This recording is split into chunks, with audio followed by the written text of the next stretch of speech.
Gradski odbor Srpske napredne stranke u Šapcu zahteva od gradonačelnika Nebojše Zelenovića da prestane da uznemiruje građane Šapca i Srbije, pozivajući na građanske sukobe. Kvalifikacije i najbrutalnije uvrede koje trenutni gradonačelnik Šapca upućuje političkim neistomišljenicima odavno su prešle granice pristojnosti i onoga što odgovoran političar može sebi da dozvoli.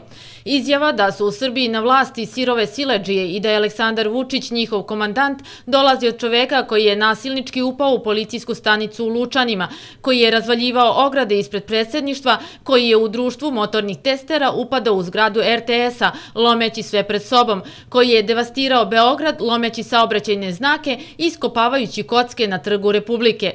Gospodine Zelenoviću, na osnovu svega ovoga jasno je da ste vi najveći siledžija u Srbiji, pošto nemate politiku niti konkretan plan razvoja države, a najvažnije, nemate podršku naroda, ostalo vam je da pozivate na nemire. Vi ste slabić i kukavica, jer niste u stanju da se kao zrela osoba suočite sa svim malverzacijama koje ste napravili.